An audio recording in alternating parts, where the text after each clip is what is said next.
a big hand for the Blythewood High School Chamber Ensemble.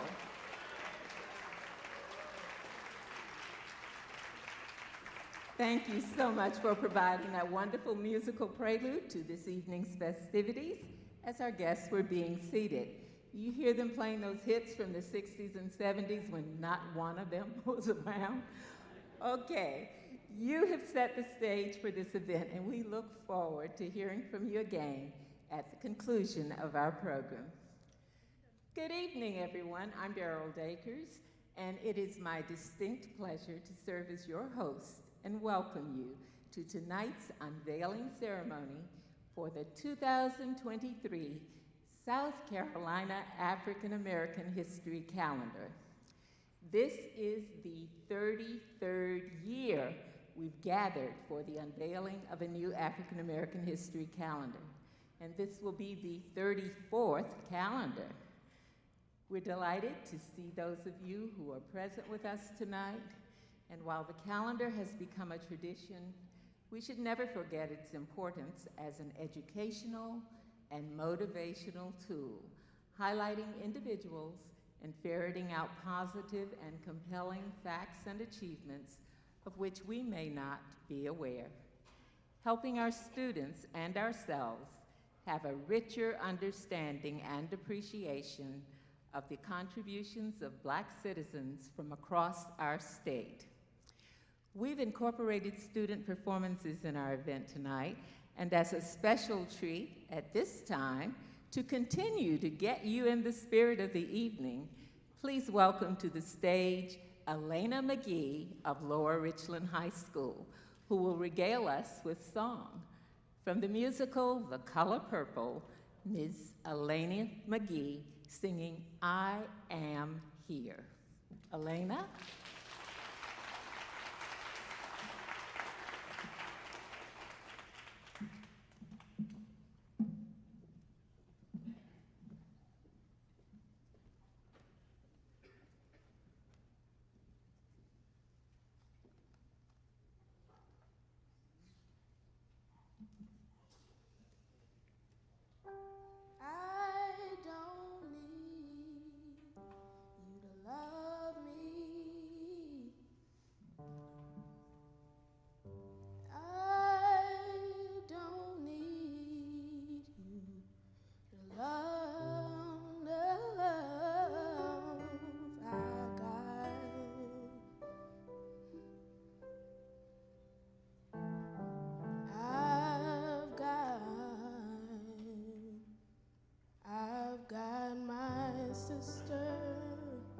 I can feel her now.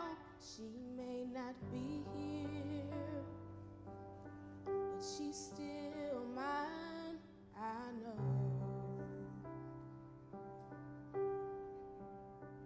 She still loves me.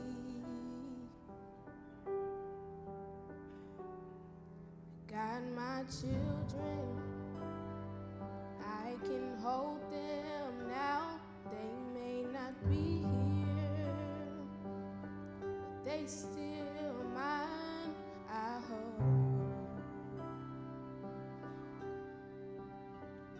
They know I still love them.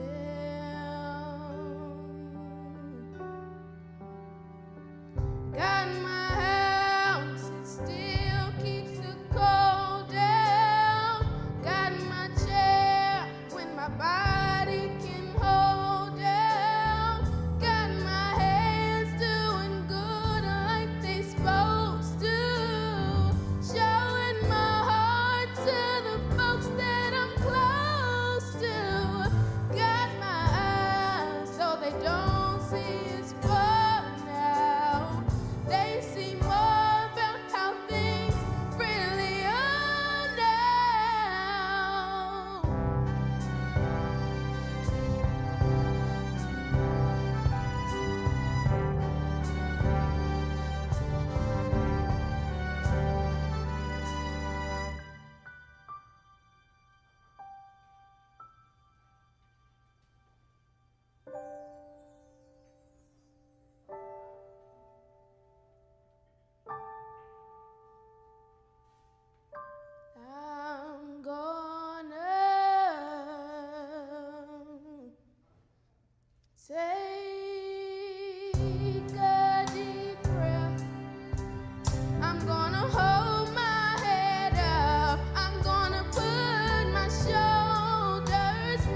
McGee, thank you so much for that wonderful performance.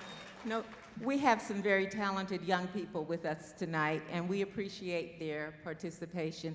And thank you for getting into the spirit, because I tell you, this is a night of accolades, and so you're going to get to do all those exercises you didn't do today. At least you'll exercise these limbs, you know, elbows, arms, hands, fingers. So you're just warming up.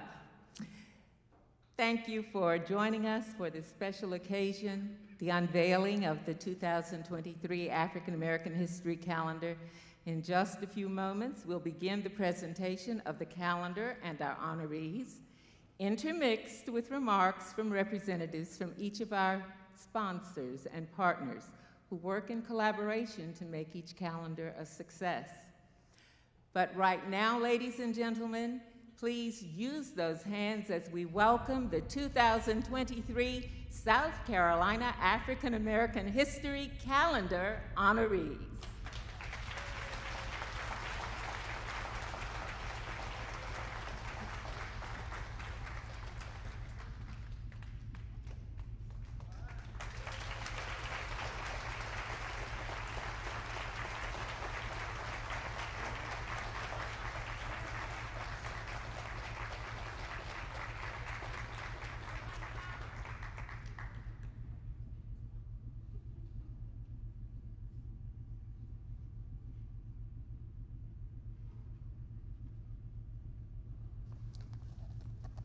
Boy, that curtain was faster than I was.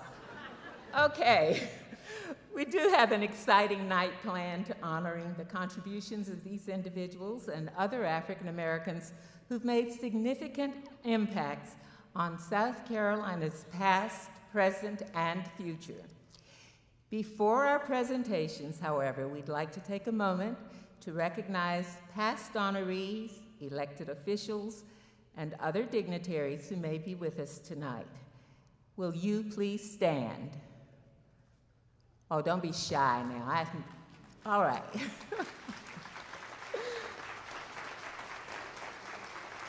Thank you for joining us.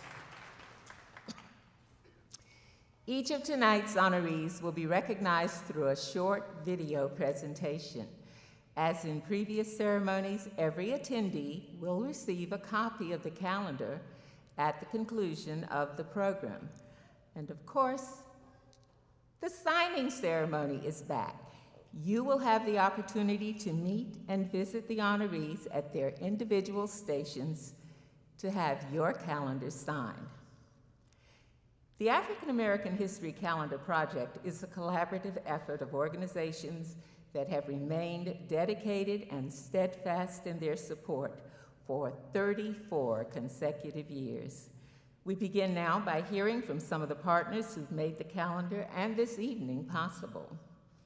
First, we'll hear from the Honorable Molly Spearman, State Superintendent of Education. Superintendent Spearman heads the South Carolina Department of Ed, the presenting sponsor for the calendar. She will be followed by Mr. Keller Kassam, President of Dominion Energy South Carolina. Dominion has been instrumental in helping grow the calendar's reach significantly and is one of our sponsors for tonight's event. Madam Superintendent. Good evening, everyone. Thank you for being here. Thank you, Beryl. It's so fantastic that we're together tonight. On behalf of the staff at the South Carolina Department of Education and the students and educators we represent, we want to thank you for your support of the African American History Calendar and of public education in our great state. I think Dr. Martin Luther King Jr. said it best to describe tonight. Not everyone can be famous, but everyone can be great, because greatness is determined by service. These individuals who we recognize tonight are not all famous, but because of their service, we are highlighting their lives in the hopes that others can learn from it. You will see these honorees as we unveil the calendar in just a few minutes, and their stories will be familiar. It's a story of everyday people striving to better their communities, and of amazing bravery and determination in the face of tremendous obstacles. These are the characteristics that we want our students in South Carolina to have, and that we outline in our South Carolina profile of the graduate. Those include good communication skills, interpersonal and other skills that prepare them for their future, and to be resilient. Many of you know this is my last time being here as the state superintendent's helping to sponsor this event, and it has been the highlight of each of my 8 years this evening. But I know that the work of this calendar and the wonderful lessons that our teachers prepare that honor each of our recipients tonight will last forever, and their legacy will go on for many, many years. We hope you enjoy this evening. Thank you all for being here, and thank you, honorees, for your wonderful service.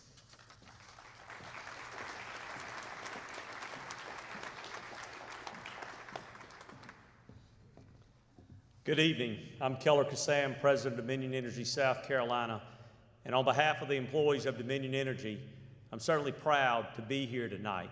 You know, every day we try to bring the light, and it's great for us to recognize all of these lights that are being honored and the families of those that are no longer with us, but you're truly inspirational lights to all of us, and we are so proud to be a part of this.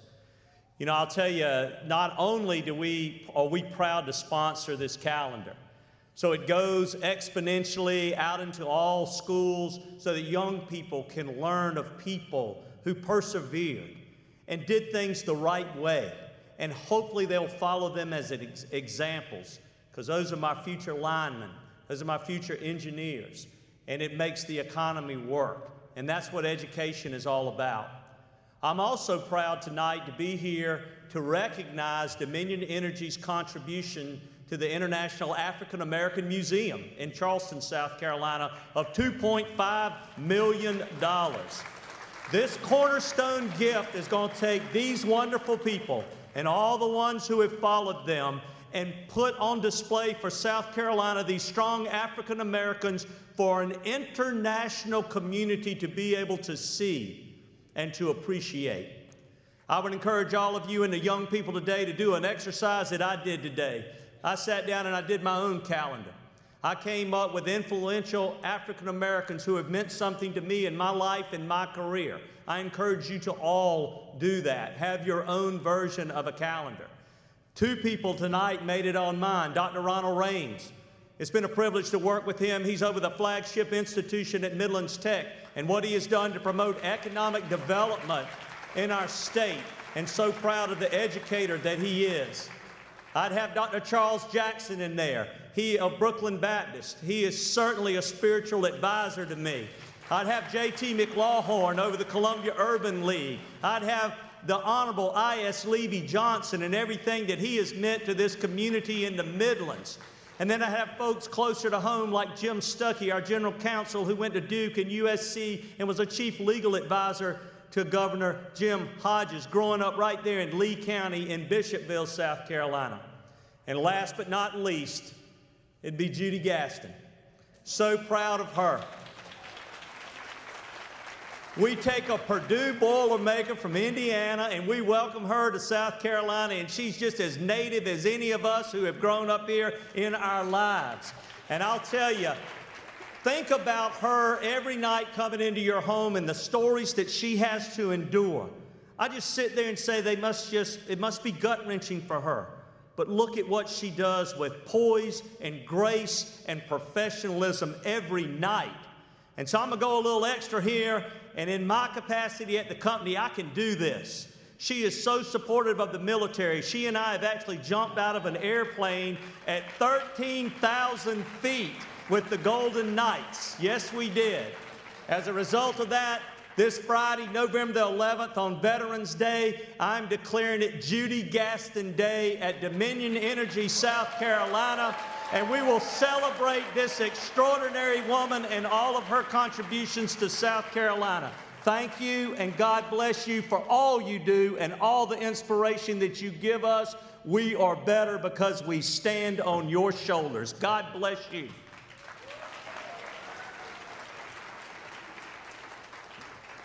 Thank you. What wonderful news, but Keller, you should have waited until Judy gets presented. We'll have to put you in order here. No, we are delighted to hear that, and thank you and Superintendent Spearman for your support and your vision. We're going to hear from other partners as the evening proceeds, but first, we have the great pleasure of introducing our first 3 honorees. We'll start the year with none other than the velvet-voiced crooner, January's honoree, Mr. Brooke Benton. Wait.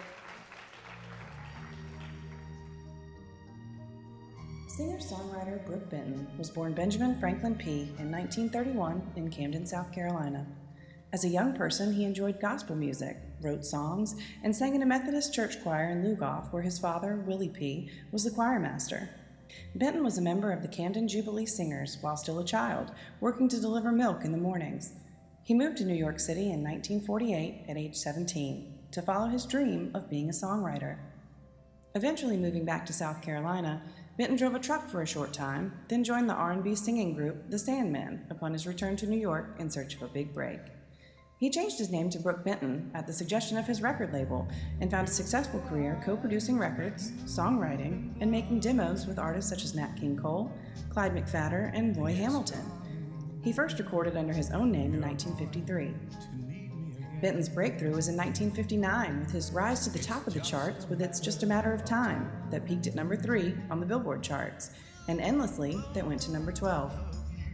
Those were the first of 23 top 40 hits Benton recorded either as a solo or a duet from 1959 to 1964. Benton eventually saw 49 singles on the Billboard Hot 100, with other songs charting on Billboard's Rhythm and Blues, Easy Listening, and Christmas music charts. Benton hit the top 10 one final time in 1970 with a version of Rainy Night in Georgia. He remained a popular concert performer in the U.S. and Great Britain throughout the 1980s. My dad was, I guess you could say a singing Superman, a great friend for just about anybody to have. There's a lot of people in the St. Albans area that were actually assisted by my dad in many different ways. Even he was some type of philanthropist in a lot of different ways. He would interact with the community and the churches in the area, Carter's Community Church, Allen AME. So there's a lot of things that he got his hands in when it came to being a community person. Benton died in 1988 in New York City, leaving behind his wife Mary and children Brooke Jr., Vanessa, Roy, and Gerald. He is remembered as a humanitarian who was always helping others.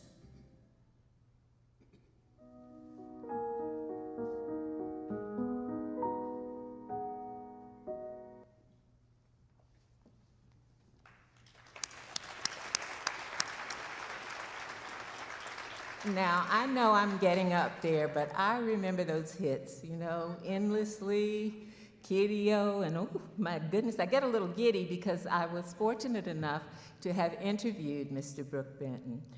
At this point, we're going to ask his son to come forward. I'm not sure which one we've got here. We're supposed to have Mr. Brooke Benton Jr. and Mr. Gerald Benton, but let's give him a hand as he receives the pen of the honorees from Superintendent Spearman.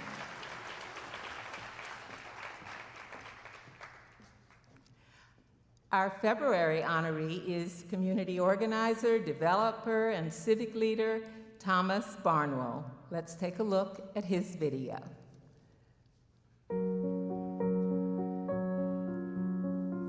Thomas C. Barnwell Jr. was born on Hilton Head Island in 1935 and traces his family back to slavery in Beaufort County. Born to Thomas S. Barnwell Sr. and Hannah White Barnwell, he grew up with an adopted brother and 4 foster children raised by his parents. Barnwell's mother was the only professionally trained nurse and midwife on Hilton Head Island. As a child, Barnwell drove a horse and wagon transporting her to visit patients. Barnwell graduated from St. Helena High School in 1954. He went on to serve in the United States Air Force and was a longshoreman.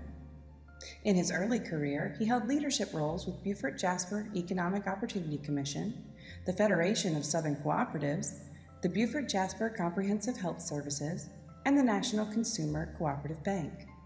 Barnwell's impact on the Beaufort Jasper County community is far-reaching. During his time working as field director at the Penn Center, Barnwell had the opportunity to drive Dr. Martin Luther King Jr. to the airport and discuss civil rights issues.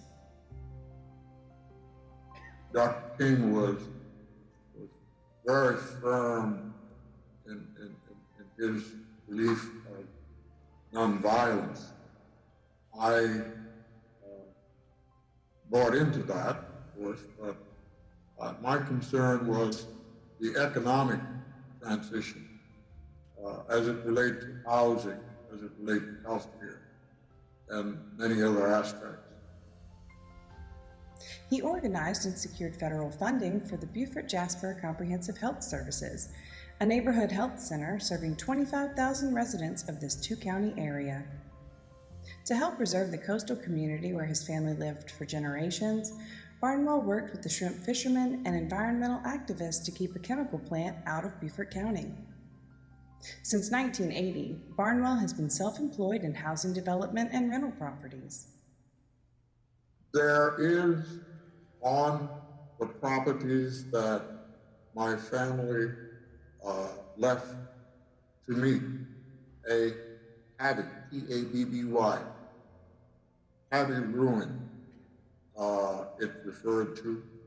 It is one of the best restored tabbies in the Beaufort County community. His family has been purchasing land on Hilton Head Island since shortly after the Civil War. He has developed a family LLC to save family heirs property and put it in a long-term lease arrangement that provides ongoing income to his family of 3 children, 6 grandchildren, and 5 great-grandchildren. Most recently, he co-authored Gullah Days, Hilton Head Islanders Before the Bridge, 1861 to 1856, with Emory S. Campbell and Carolyn Grant. Hopefully, that book, Gullah Days, will become an early or later part of history for the state of South Carolina. Among his lifetime of awards and recognitions, Barnwell received the Gullah Trailblazer Award as Pioneer in Economic Development of the Island Lowcountry in 2018, and the Lifetime Achievement Award from the Foundation for Leadership Education in 2019. I see myself as a servant of the people. I'm very thankful to those persons that considered me along with this fantastic group of persons that are receiving this honor.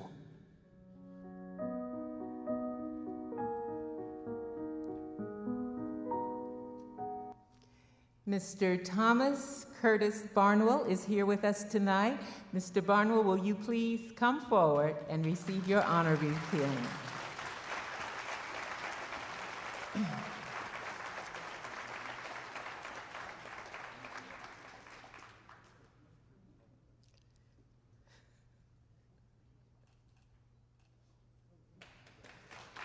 Thomas Curtis Barnwell.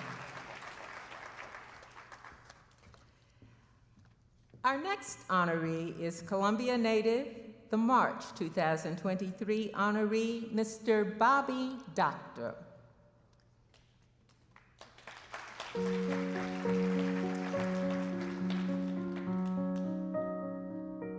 Bobby Doctor was born in Columbia, South Carolina in 1939. He spent most of his youth living in Columbia's Allen Benedict Court housing projects. Doctor attended Carver Elementary School and C.A. Johnson High School. He is a graduate of South Carolina State University, which recognized him as Outstanding Alumnus in 1981. Doctor credits his mother for encouraging him to get his college degree instead of pursuing a military career. Doctor's early years growing up in the segregated South shaped his life's path to lead by example. As a college student, Doctor was inspired by the student sit-ins in Greensboro, North Carolina on February 1, 1960.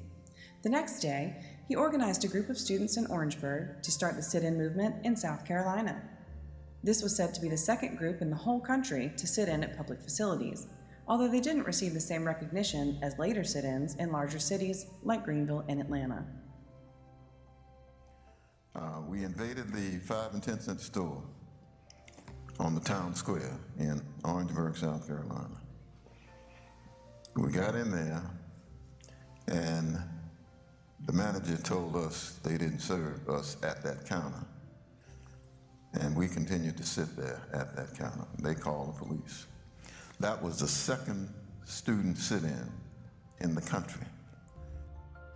Doctor was later jailed for similar activities in Colombia. Doctor's professional career spans more than 50 years of work on the front lines fighting for human rights, civil rights, and equal opportunities. Doctor's path took him to the Virginia Council on Human Relations and the Tennessee Regional Office of the U.S. Commission on Civil Rights in the mid-1960s, where he led regional efforts to champion civil rights. One thing I've discovered in dealing with race in the country, you have to be steadfast, direct. That's the only way we're going to face it. His later roles in the national stage as director of the U.S. Commission on Civil Rights and South Christian Leadership Council gave him the opportunity to have a direct impact on federal civil rights policy. He has written extensively on civil rights issues in the South, including a study on the Tuskegee experiments of the 1930s, where black men suffering from syphilis were left untreated for years so the government could study the disease. Doctor married his late wife, Joan, and together they have 3 sons. After 45 years of marriage, Joan passed away in 2008. He retired 20 years ago and lives in Columbia with his wife, Geraldine. I'm 83 years old now. On the way out of this life, so to speak. I've been through a lot, an awful lot. But if I had it to do again, I would do it all over the same way.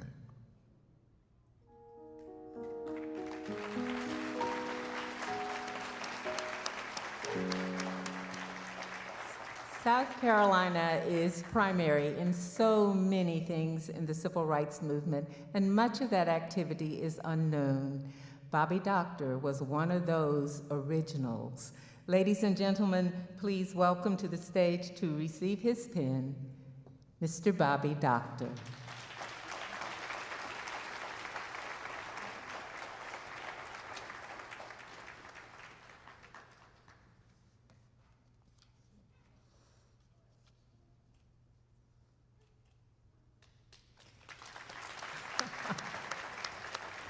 Did I mention Bobby is a proud graduate of C.A. Johnson High School?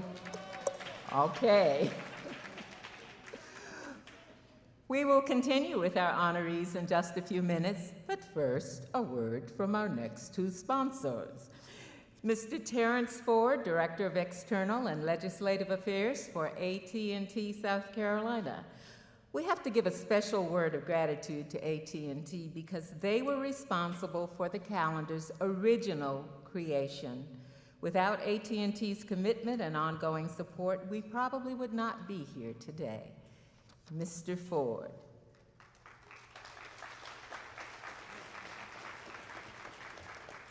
Thank you. Wow, what a great group of honorees, and we've only just begun. Calendar honorees, family members, special guests, on behalf of James Sosby, our state president, and the 1,600 AT&T employees who call South Carolina home, I bring you greetings and congratulations. At AT&T, we look forward to the unveiling of the South Carolina African American History Calendar every year. For many folks, especially kids, history can seem like nothing but more than a bunch of series of dates and times and places, events to be memorized and put into the correct order to test or to prepare for the upcoming test. But history is really about people, not dates and places. It's a story of their accomplishments, their hopes and dreams, their ideas, their courage, and maybe even their failures. That context is what makes dates and places important, and it's why we're here tonight, to celebrate a great group of men and women who have given so much of themselves over so many years in weaving the unique tapestry that's the history and heritage of South Carolina. In the pages of this year's calendar, as in past editions, you will meet some folks whose names you may recognize. Others are more unsung heroes you'll learn about for the first time. They represent a variety of fields, yet all have lived lives that have left a positive impact on others and their communities, an impact that will echo for future generations. And that's why the calendar was originally developed, as a resource to help educators tell the story of South Carolina's African American history. Yet over the years, it's become a virtual Hall of Fame, able to be viewed by people online all across the globe. AT&T is proud to join with the Department of Education and the other sponsors in helping to collect and preserve their stories to inspire and connect generations. At AT&T, we understand there's no better way to open doors to a better future than through education. It empowers dreams, strengthens families, and grows communities. Supporting education is an investment in the future, just as AT&T's investment of nearly $800 million in our South Carolina networks over the past 3 years represents a commitment to continuing to help this state grow. So I'm honored to be here with you tonight to celebrate these great individuals, and I thank you for joining us.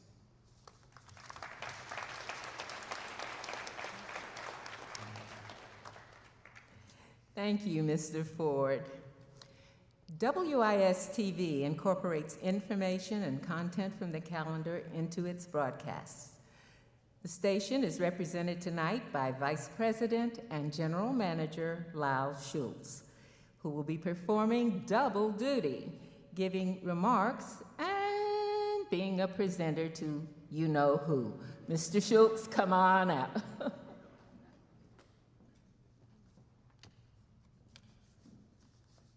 Well, thank you very much. Good evening, everybody. I'm Lyle Schultz, General Manager of WIS. We are WIS, right, Judy? 2022 marks 34 years that WIS has been a proud contributing sponsor to the South Carolina African American History Calendar, and I say proud. And for the last 70 years, WIS, since we first signed on in South Carolina, we have strived to champion the causes of the community. Tonight we honor 12 remarkable individuals, South Carolinians who have earned a position on our honoree list for 2023. This is clearly a one-of-a-kind honor. Those selected surely know the meaning of greatness. And I thought I'd come up with a couple of quotes about greatness. William Arthur Ward wrote, "Greatness is not found in possessions, power, position, or prestige. It is discovered in goodness, humility, service, and character." And this from Albert Einstein, "Great spirits have always encountered violent opposition from mediocre minds."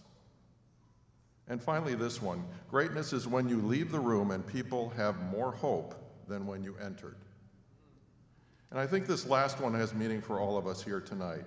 We will all leave here feeling more hope and more enlightenment about our world after hearing their stories tonight. So yes, I have the honor of introducing Judy Gatson. She has been a loyal WIS employee for 27 years. And I'm starting to get a little choked up, because that kind of loyalty in broadcast journalism is highly unusual, for our industry is typically very nomadic for journalists. During this time, Judy has earned a reputation as one of America's, yes, America's, most seasoned TV anchors. And I know that to be the case because I have moved myself 14 times in my career, and I've worked with numerous anchors. And this lady here is remarkable. She has become a trusted voice in covering critical issues confronting our state, such as public education, where she led coverage of nearly 10,000 teachers rallying at the South Carolina State House, calling for higher pay and improved working conditions. This is Judy Gatson, taking up for those in need and making a difference. Judy is an award-winning anchor who clearly has established herself in the ranks of award-winning journalists nationally. 2 years ago, Judy competed directly against 2 Atlanta TV anchors for TV Anchor of the Year Southeast Regional Emmy competition. No other South Carolina or North Carolina TV anchor rose to that level. And speaking of Emmys, she has won 5 Emmys herself for Best Newscast. And perhaps most significant about Judy is her caring and thoughtful persona. She is the first to recognize work well done by our staff, and first to defend the honor of our great station and the First Amendment. Her passion for truth in journalism is palpable. And when the pandemic hit, after a lengthy battle with COVID herself, she welcomed viewers into her own home nightly as she anchored the news in her dining room, as her husband Dwayne kept sons Aiden and Nicholas quiet in the room adjacent every night. Do you know how hard it is to do that? I thank you, Nicholas and Aiden, for being quiet. This is dedication, this is loyalty, and this is devotion. I thought I would share a note that Judy wrote to me once after a meeting we had, but I'll just kind of summarize it, because she was clearly consternating over whether to continue as a journalist. I mean, there are forces out there working against journalism every day that we've never had to endure before. And we talked about it, and we wanted to come to an agreement about a new contract, but there were trying times in her mind to establish another term of a contract. But we overcame that. She has a big heart, and she shares it willingly, and she's also WIS's station mom. She gives hugs and loves to all of our employees, also willingly. That's Judy. It's times that we live in right now that we need more Judys in our business. She is a beacon of truth, honesty, and reporting, and holding the powerful accountable. Ladies and gentlemen, I proudly present Judy Gatson for recognition in the 2023 African American History Calendar.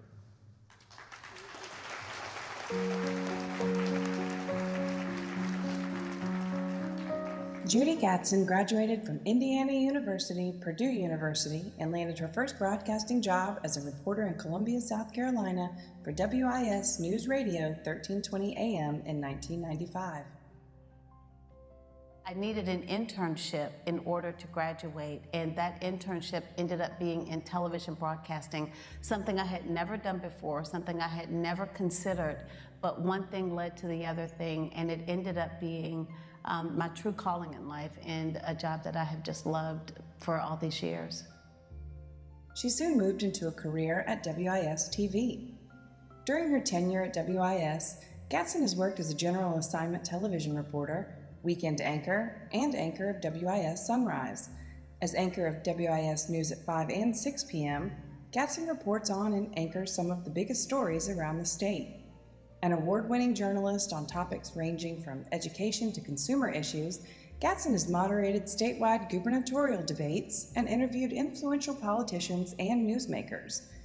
Among her many honors and awards, Gatson has been named Anchor of the Year by the South Carolina Broadcasters Association, Military Advocate of the Year by the Columbia Chamber of Commerce for her work with the station's Year of the Veteran series and her support of South Carolina's military community.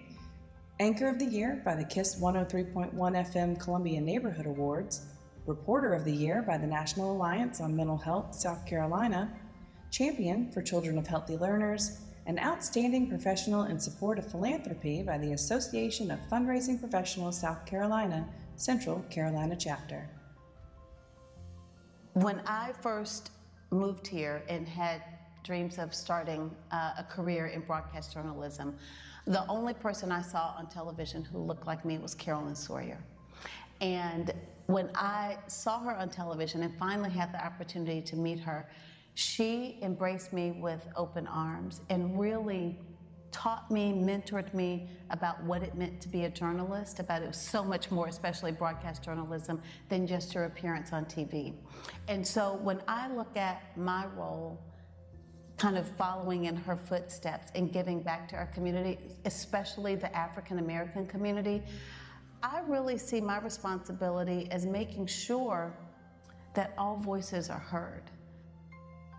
As co-anchor of WIS News at 6, Gadsden has been recognized with numerous nominations for her anchoring and reporting and has won 5 Emmy Awards for Best Newscast. Gadsden's heavy involvement in the community includes serving on the boards of Healthy Learners, Palmetto Center for Women, and United Way's Palmetto Society. She also speaks at many schools and community events and enjoys making regular visits to mentor teenage girls in the transition program at the Department of Juvenile Justice. Gadsden is married to Dwayne Gadsden, who served 22 years in the military and retired as a lieutenant colonel in the United States Army. They have 2 sons, Aiden Cash and Nicholas Jacks. The Gadsdens are active members of Brooklyn Baptist Church. I hope that that's my impact, to set that example of really being authentic and caring about the community, not just certain voices, but making sure that everybody has a seat at the table and that that's reflected in our coverage, but also in the things that we say and do.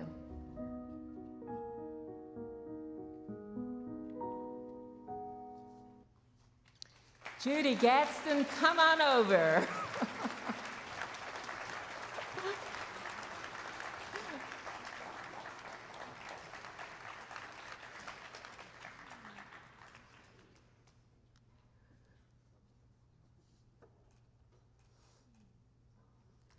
Wow.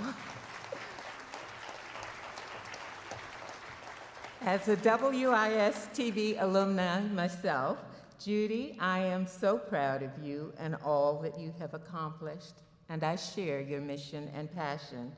And thank you for letting me borrow your role tonight as Mistress of Ceremony for this auspicious event. Our May honoree is Dr. Rose Gibbs. Let's watch.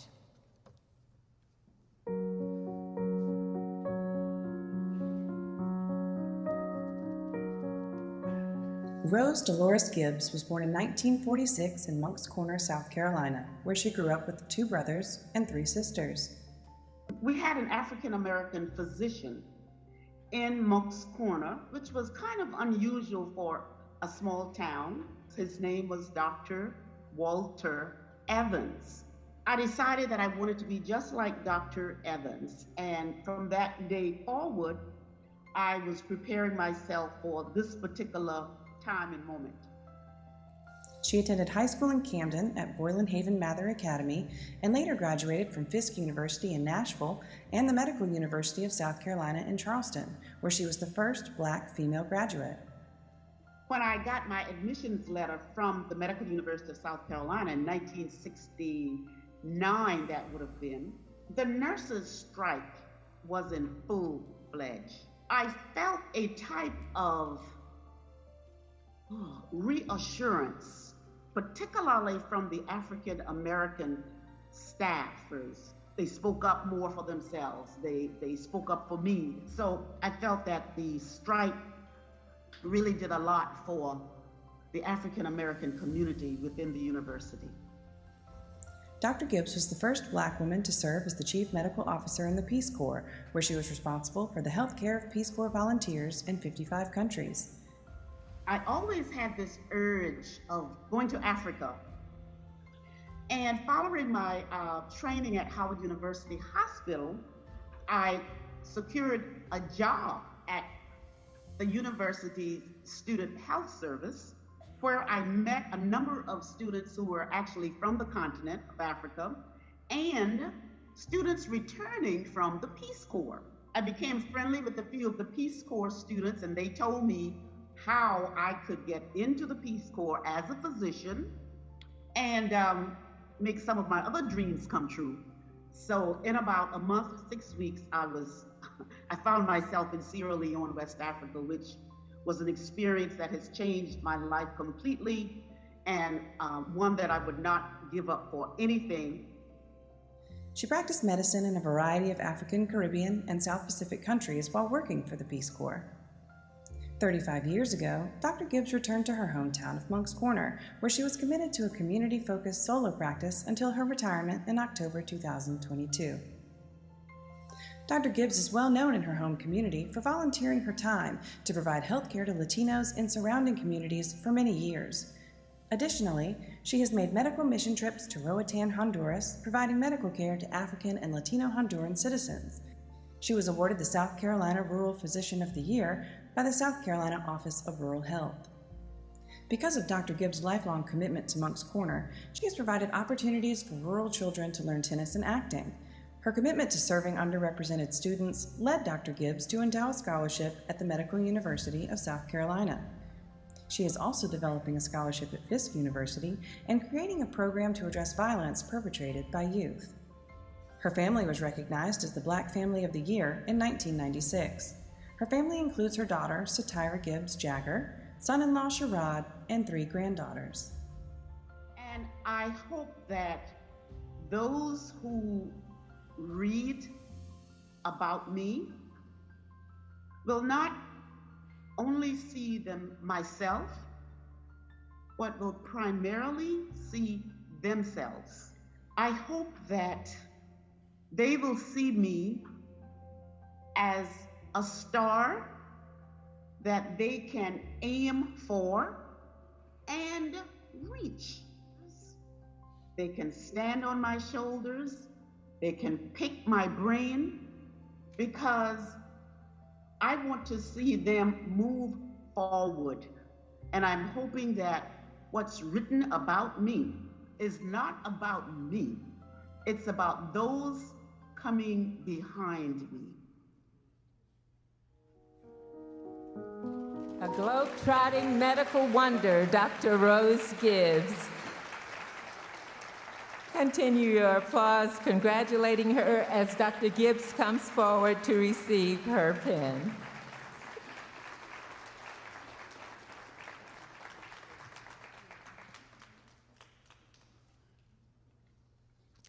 You heard her say she's retired.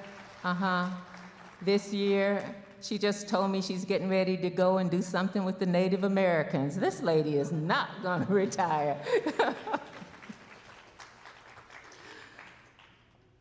Our June honoree is Ms. Doris Glimp Green. Please look at the video and then we'll talk.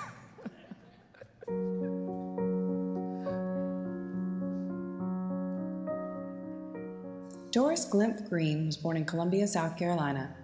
She graduated in 1959 from Booker T. Washington High School, the first black high school in Richland County, where she was student council president and class valedictorian.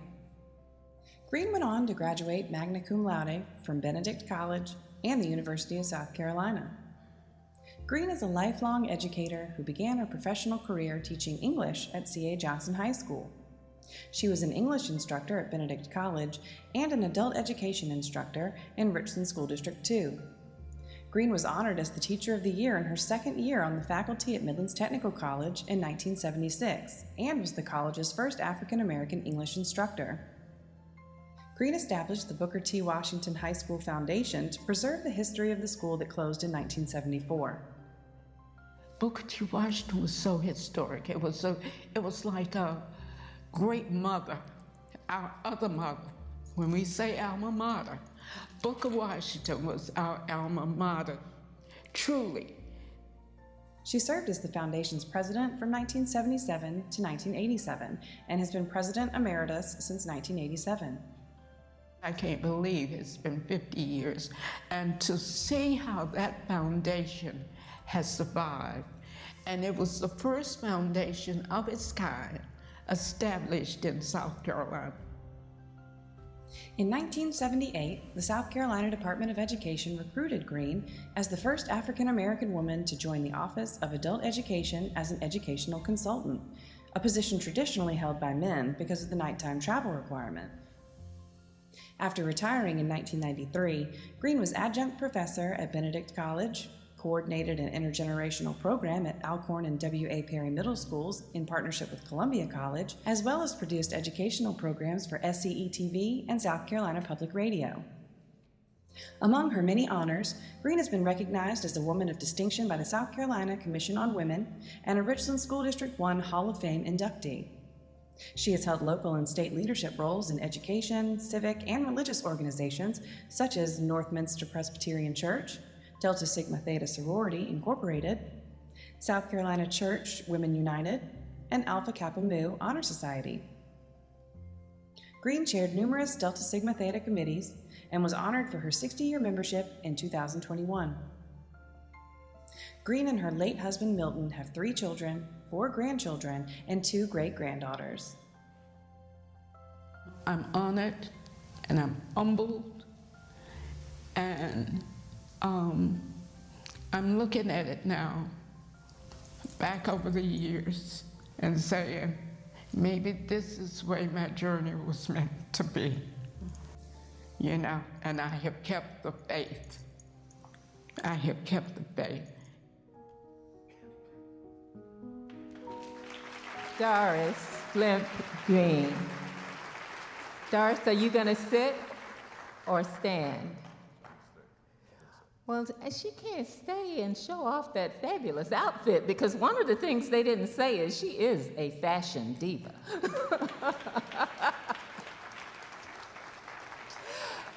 I have to show out on this one, folks, because this incredible woman is very special to me personally. She was my teacher, she is my soror, she has been a role model and a dear friend for so long. I'm just overwhelmed and delighted that I could be here to see this honor with Doris Blimp Green.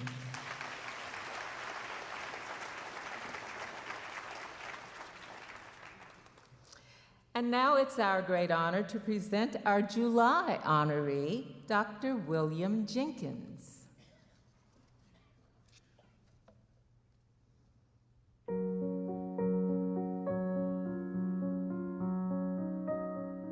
William Bill Jenkins was born to Martha and Albert Jenkins in Mount Pleasant, South Carolina. He graduated from Lang High School and went on to continue his education at Morehouse College, Georgetown University, University of North Carolina at Chapel Hill, and Harvard University. In 1983, he married Dr. Diane Rowley, and they had one daughter, Danielle Rowley Jenkins. From his early years, Dr. Jenkins was an activist. In high school, he registered people to vote. In college, he was a foot soldier in the Student Nonviolent Coordinating Committee. He was jailed, along with the future Georgia Congressman John Lewis and others, for protesting the whites-only restaurant owned by Lester Maddox, a segregationist and future governor of Georgia. When Dr. Jenkins was in his early 20s, he dedicated his professional career to the commitments of social justice and public health and expanding the diversity of the public health workforce. Dr. Jenkins spent most of his career at the Centers for Disease Control and Prevention in the field of research and epidemiology, focusing on prevention of STDs, HIV, and tuberculosis. Dr. Jenkins was one of the first African Americans to join the U.S. Public Health Service Commissioned Corps. Early in his career, in 1968, while working at the National Center for Health Statistics, he tried to halt the Tuskegee syphilis study of the Negro male. At the end of the study, there was a lawsuit that the families brought against the federal government. They received health care for life. He really expanded that program and made sure that it wasn't just that they got to see the doctor every year, but anything that might be even remotely related to their health needs, he made sure they got taken care of. And then finally, he decided that if he really was going to support these families, then we needed a presidential apology. In 1997, he helped secure a presidential apology for the study and produced a documentary with the study survivors. He was one of the first researchers at the Centers for Disease Control and Prevention to recognize how dramatically AIDS was affecting Black men. He kind of looked at the data and realized that the African American community was having much higher rates of AIDS. Throughout his career, Dr. Jenkins was committed to addressing the shortage of underrepresented minorities in leadership positions in the public health field. He consulted on developing public health programs at a variety of historically Black colleges and universities. After retiring, Dr. Jenkins taught at Morehouse College and the University of North Carolina Gillings School of Global Public Health. So for him to be honored like this at the end of his life really is just wonderful. And it speaks to the fact that, you know, he always wanted to return to his roots and be part of South Carolina history. A true champion of public health, Dr. William Jenkins is represented by his wife, Dr. Diane Rowley.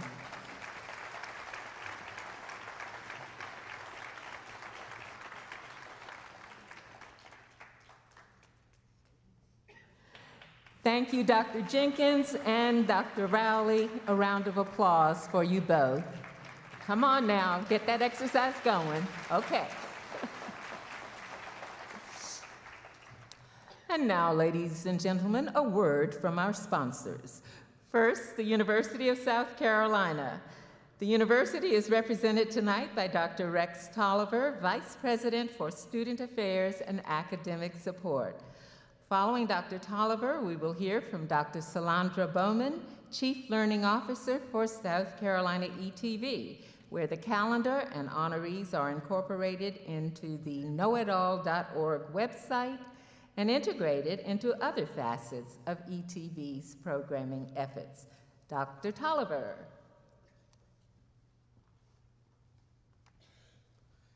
Good evening. On behalf of President Emeritus and the University of South Carolina community, let me add my welcome and hearty congratulations to all of tonight's honorees. As the first African American or person of color to hold this position at the University of South Carolina in its nearly 222 years of existence, it's just good to be here. It's good to be in the midst of good company. I want to commend Superintendent Molly Spearman, the South Carolina Department of Education, and all of those who work tirelessly each and every year, every day, to tell the stories and the many accomplishments of African American South Carolinians. Lonnie Bunch, who some of you may know, he's the first African American secretary of the Smithsonian Institute and the founding director of the Smithsonian Museum of African American History and Culture.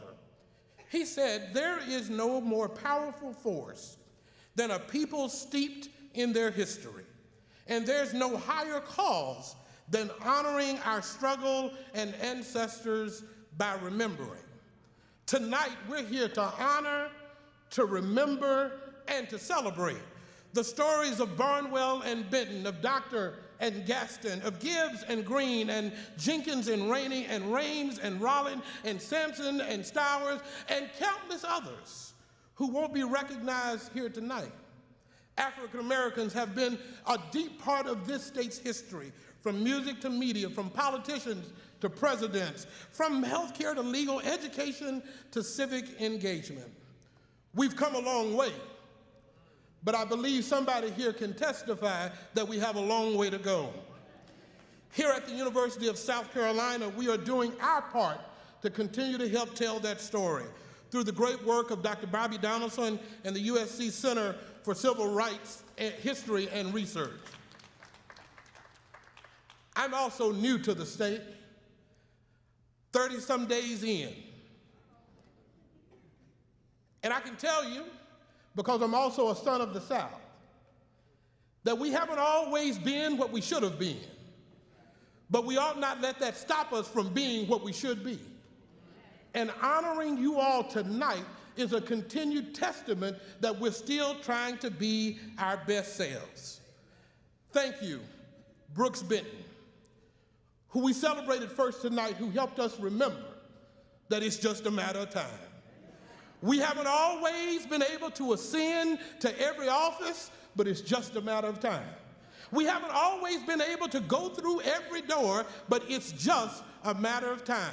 We haven't always been able to ring the names of those who will go unsung, but I'm here to let you know that it's just a matter of time if we keep doing what we should do as citizens, as leaders, as community activists. The stories of African Americans in the state of South Carolina will be told beyond these state lines, all over the world, for the contributions that each and every one of you have made to make our lives better. So again, congratulations and thank you.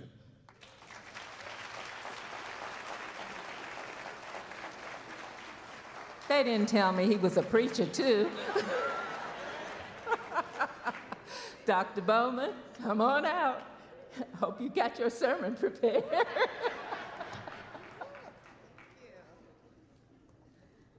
Good evening. So I do not have a sermon, but I do want to front load my comments tonight by saying, Ms. Barrow, it is so exciting to see you emceeing tonight's ceremony, and I want to personally say thank you for all that you have done to contribute to communities in South Carolina and SCETV. Good evening, everyone. It is my pleasure to be here this evening representing South Carolina Educational Television and Public Radio. We are proud to have been a statewide partner in the African American History Calendar since its inception.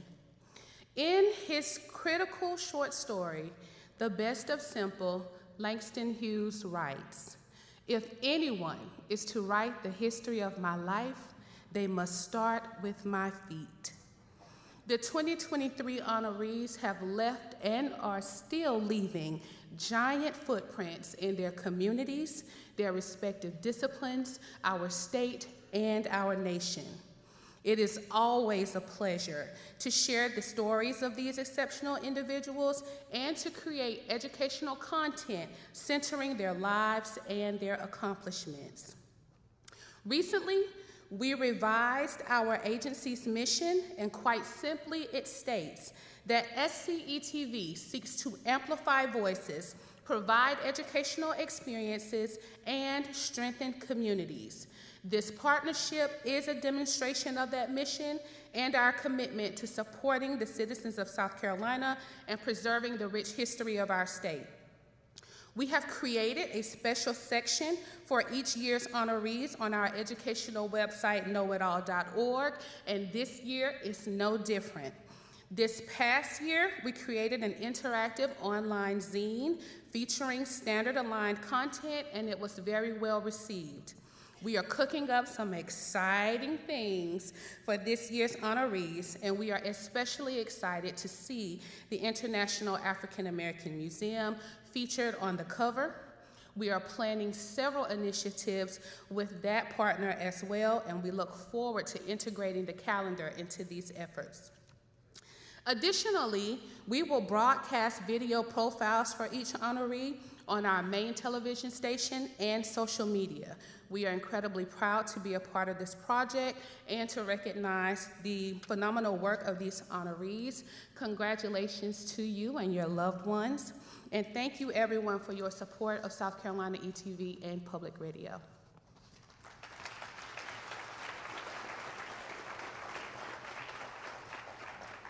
Thank you both, Reverend Tolomer and Dr. Bowman, for your support of the African American History Calendar. Returning now to our honorees, next is Joseph Rainey, our August honoree, the first African American to serve in the U.S. House of Representatives. The video, please.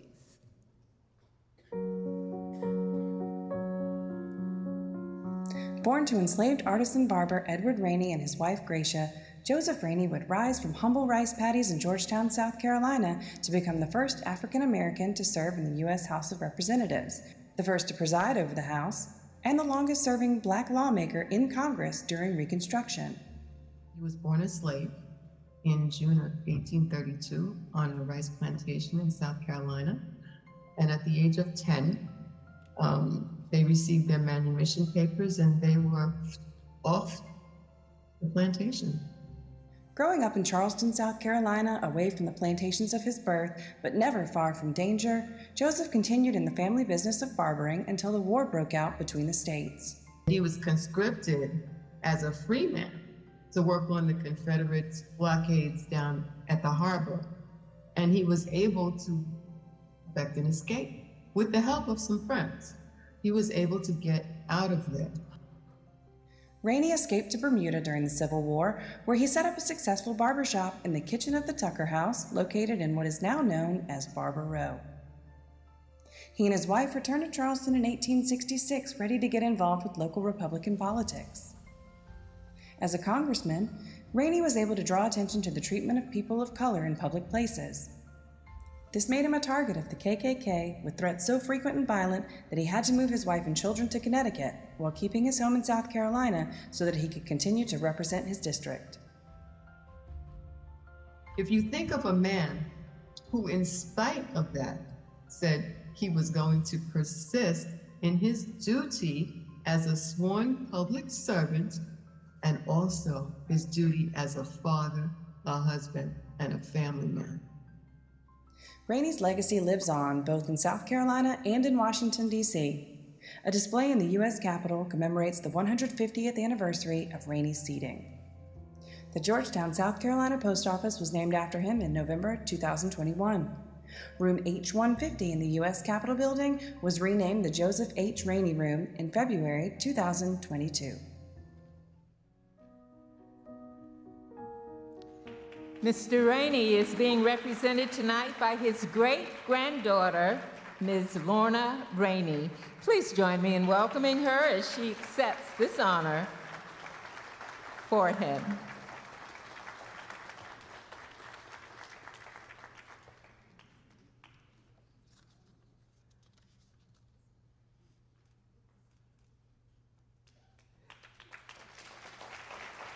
I could get on my soapbox about Reconstruction and the need to know that history, folks. Let's give her another round of applause. And thank you to the Rainey family for being with us. Our next honoree for September is a contemporary hero, Dr. Ronald Rames.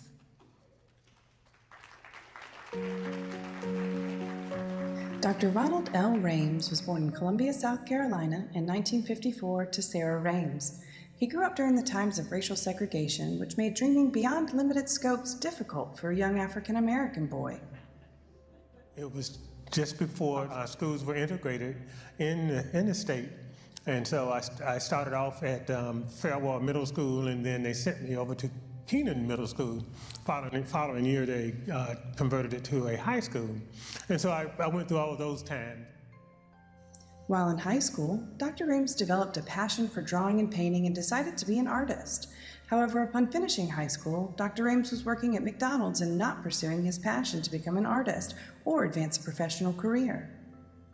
I love drawing and painting, and as a result, I was participating in that in high school. And ultimately, though, when I graduated from high school, I found myself working for McDonald's, enjoying that, having a good time as a young person.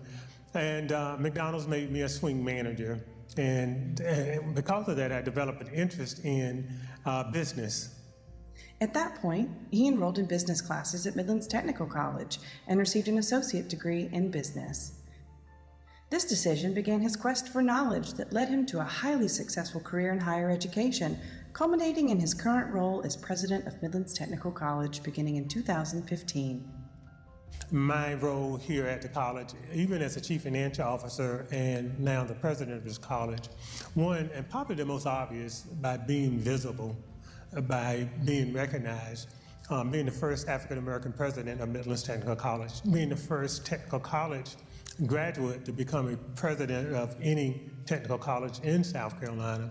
And so when I go out and meet students, minority students in particular, I think that they see hope and optimism. And so this college has a proud history of representing the community. And I think being a part of that is something that I can take great pride in. When we look at the student body, the population of the greater community that we serve, which are Richland, Lexington, and Fairfield counties, it represents that population. Dr. Rame's collaborative style of leadership has allowed Midlands Technical College to secure funding for scholarships, build pipelines to employment, and make college more affordable for every student. Dr. Rame's early personal interest in the arts resulted in the establishment of the Harbison Theater at Midlands Technical College. I still love arts. I love the performing and visual arts. One of my great pleasures here at MTC, I was able to construct, while I was a chief financial officer, a full-fledged theater on our Harbison campus. And it's the only full-fledged theater at a technical college in South Carolina. And so I'm very proud of our Harbison Theater. As Dr. Rames continues to inspire his own students, he regularly relies on wisdom imparted on him by one of his favorite teachers. His name was Mr. Singh, and we were talking one day, and he talked about this whole notion of dreaming and thinking about what you want to be. And although I did not become an artist, I thought about the words that he used in terms of don't give up. You know, find something that you got a passion about. And so when I became interested in finance and business, I learned that like an artist, being a leader, you need creativity. My professional career has enabled me to dream, and something like this is just extraordinary. There are a lot of great folk who have been recognized on this calendar. It gives me great pleasure to be a part of this. Ladies and gentlemen, Dr. Ronald Rames.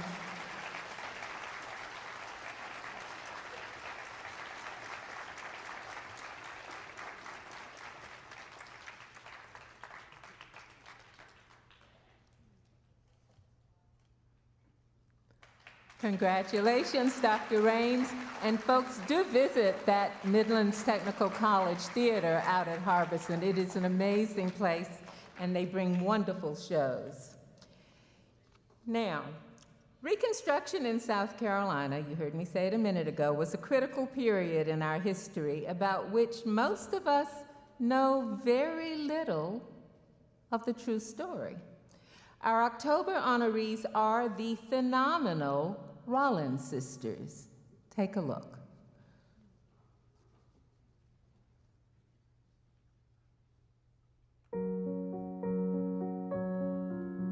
William and Margaret Rollin of Charleston, South Carolina had 5 daughters between 1845 and 1861 that made substantial contributions to South Carolina, illustrating courage, leadership, and fortitude in the face of perilous times. As activists, authors, teachers, abolitionists, and feminists, these sisters' imprint on the state came during a time when Black women were not granted access to the corridors of power. Frances Anne, the most prominent of the sisters, was a writer, educator, law clerk, and civil rights activist.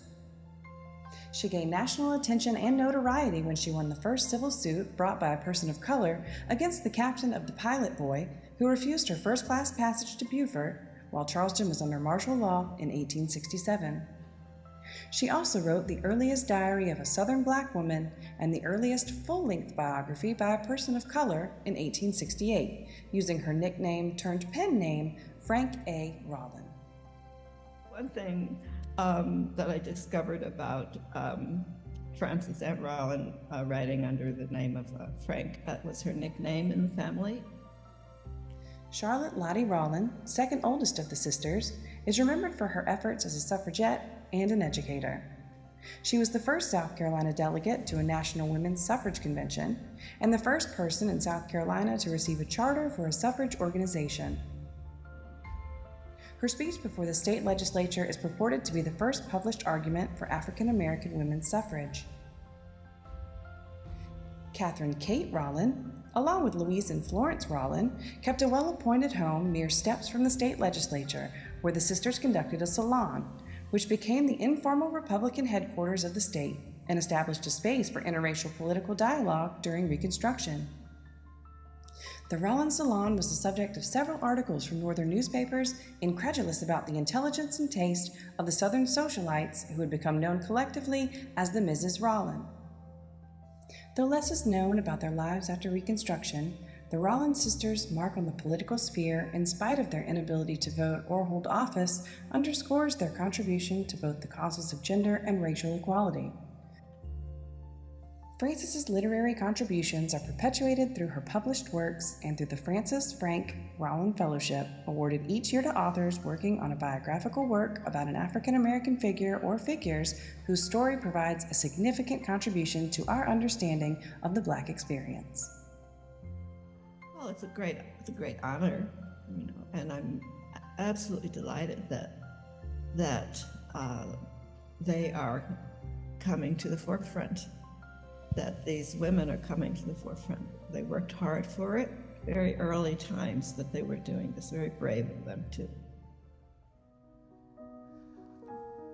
Frances Rollin Whipper's great-granddaughter, Ione, whom you just saw in that video, sends her apologies for not being with us tonight due to health issues. She lives in upstate New York. But having spent 1.5 years of my life working on ETV's documentary, Sisterhood, South Carolina Suffragists, the Rollin Sisters, let me tell you folks, we proudly accept this recognition on their behalf, and we will forever be grateful for their many contributions. Please, these women were pioneers. They did things you wouldn't believe. A shameless plug, check out the documentary so you can learn more about them. Thank you. South Carolina's primacy in African American history cannot be denied, and as we eagerly await the opening of the International African American Museum in Charleston, the South Carolina African American History Calendar salutes this exciting venture, History in the Making. This year's calendar features the exterior of the museum on the cover and photos of hand-selected artifacts throughout the calendar. The museum is slated to open in early 2023, and like the calendar, will be a resource documenting and celebrating the contributions of African Americans. Let's give the museum a hand.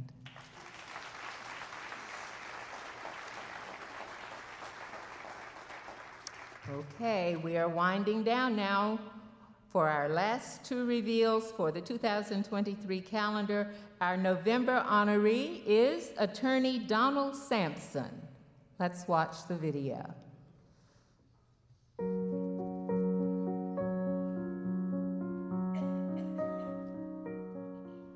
Donald J. Sampson was born in Sumter in 1919. In 1941, he graduated from Hampton Institute in Hampton, Virginia. While at Hampton, he met LaBarbara Powell, whom he married in 1942, and together they had 3 children. He served in the Army from 1941 to 1945. After World War II, he received his law degree from Temple University School of Law in 1950. South Carolina, especially Greenville at that time, did not have any African American attorneys to represent the population, so he decided to move here to Greenville. Sampson set up his law practice in Greenville while his sister Irene and twin Dorothy remained in Sumter. Both he and Dorothy were civil rights lawyers who made history fighting injustices brought about by the Jim Crow era. When Sampson began practicing law in 1951, he was the first Black lawyer in Greenville. His sister was the first Black female lawyer in Sumter County.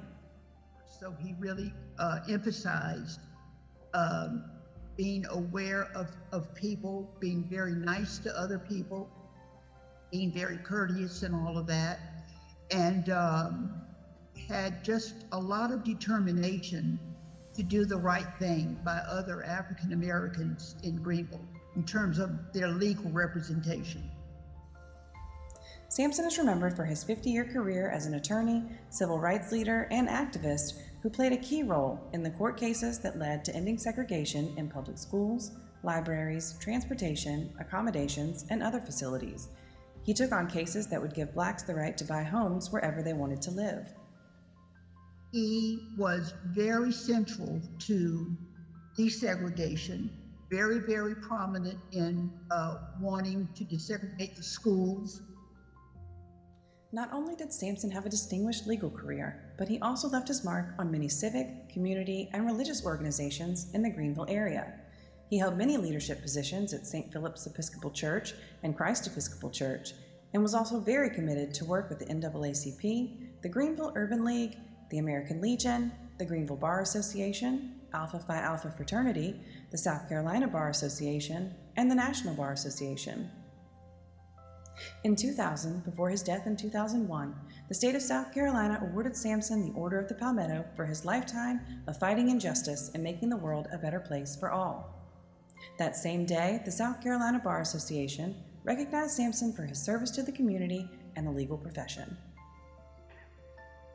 He was not one that sought a lot of attention. He was very well known, as I said, and a lot of that had to do with his determination and presence. But he did not seek out a lot of attention. So he would be grateful for it. He would be surprised. We honor this distinguished warrior for his steadfast civic and legal contributions. Representing Donald Sampson is his daughter. Good to see you, Miss LaBarbara Sampson, Jr.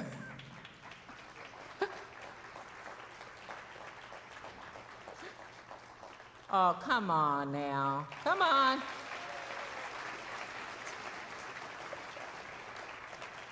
Thank you, ladies and gentlemen. Our final honoree for the African American History Calendar 2023 is Freddie Stowers. Amazing story.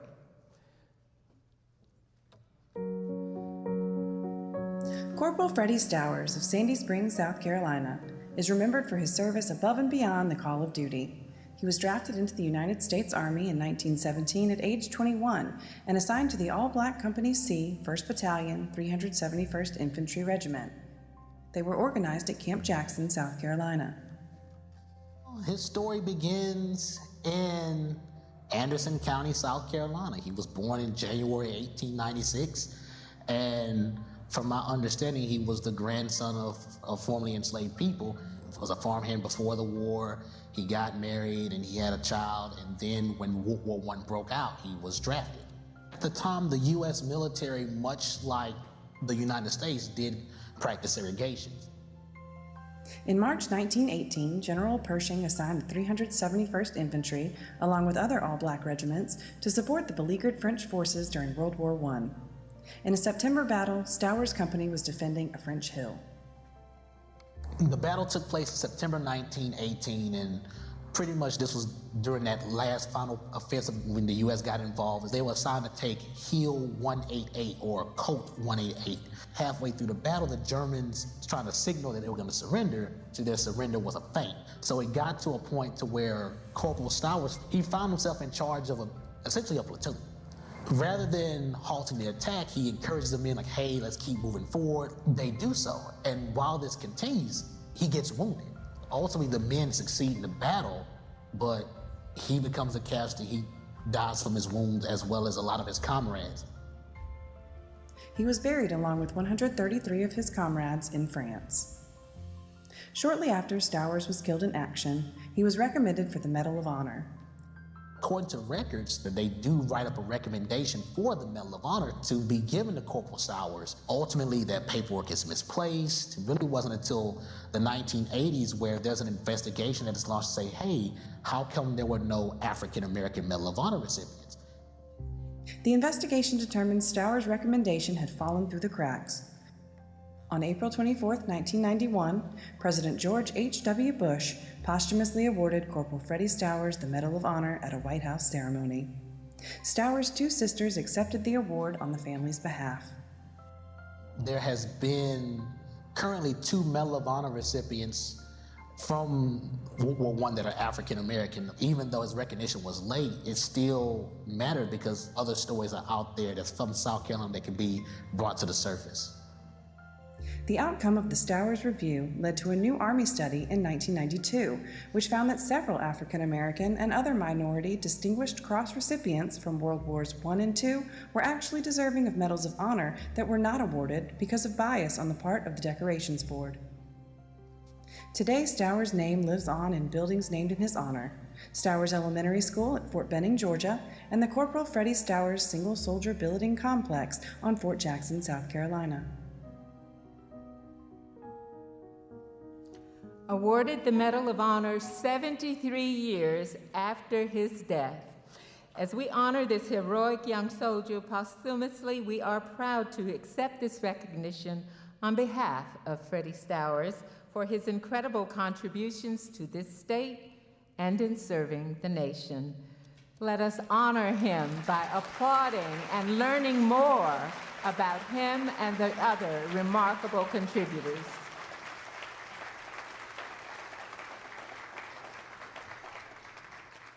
You've been such a gracious and patient audience, and now we respectfully present to you the 2023 South Carolina African American History Calendar honorees and the 2023 calendar. Honorees, if you can, please stand. If not, stay seated while we salute you.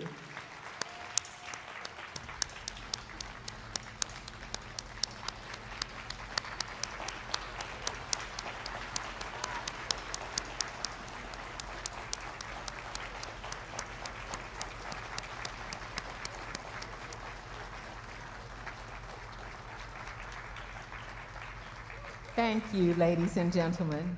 You make us all so proud.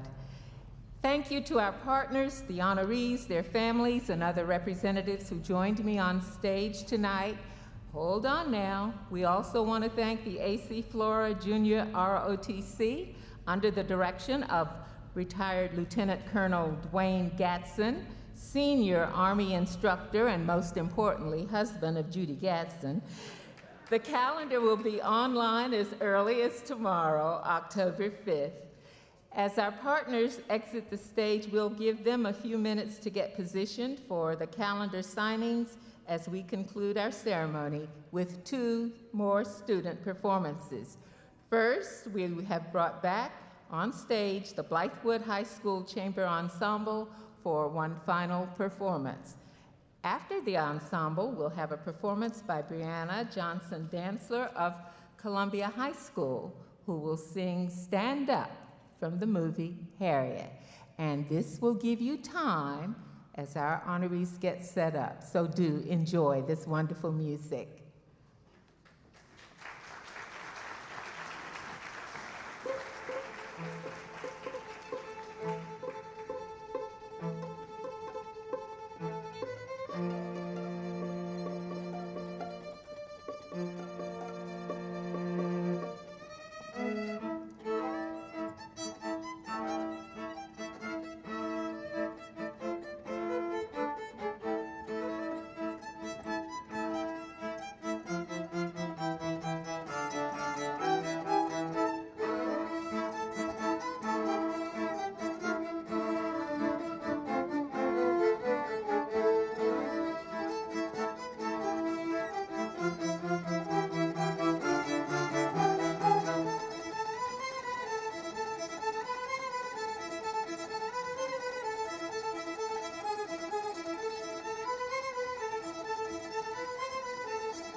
face turned to the sun.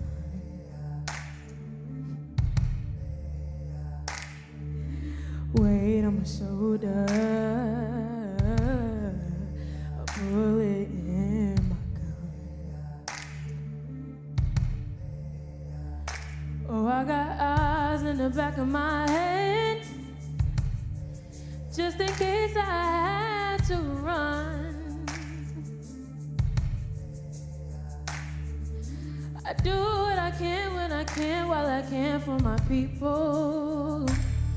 While the clouds roll back and the stars fill the night, that's when I'm gonna stand up, take my people with me. Together we are going to a brand new home, far across the river. Can you hear freedom calling, calling me to answer? Gonna keep on keeping on.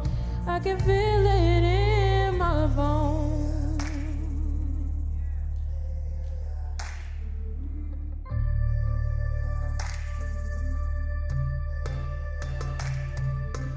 Early in the morning, before the sun begins to shine, we're gonna start moving towards the separating line. And when it's nobody wants, you know I kinda made up mine. And I don't mind if I lose any blood on the way to salvation. And I fight with the strength that I got until I die. So I'm gonna stand up, take my people with me. Together we are going to a brand new home, far across the river. Can you hear freedom calling, calling me to answer? Gonna keep on keeping on.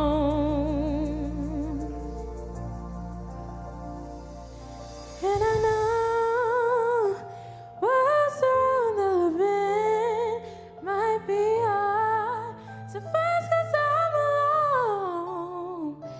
And I just might fail, but Lord knows I'll try. Should stars fill up the sky, stand up, save my people with me. Together we are going to a brand new home, far across the river. Can you hear freedom calling, calling me to answer? Gonna keep on keeping on. I'm gonna stand up, take my people with me. Together we are going to a brand new home, far across the river. Can you hear freedom calling, calling me to answer? Gonna keep on keeping on.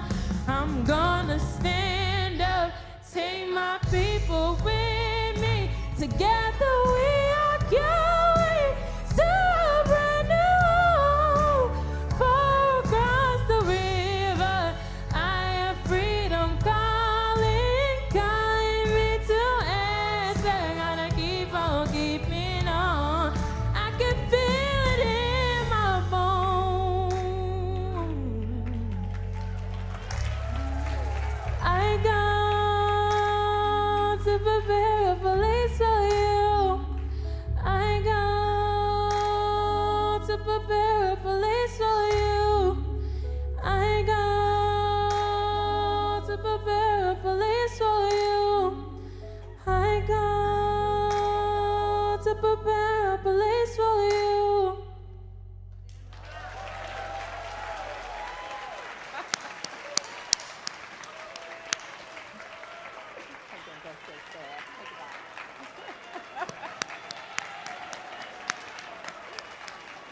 What an incredible, inspirational song to end on.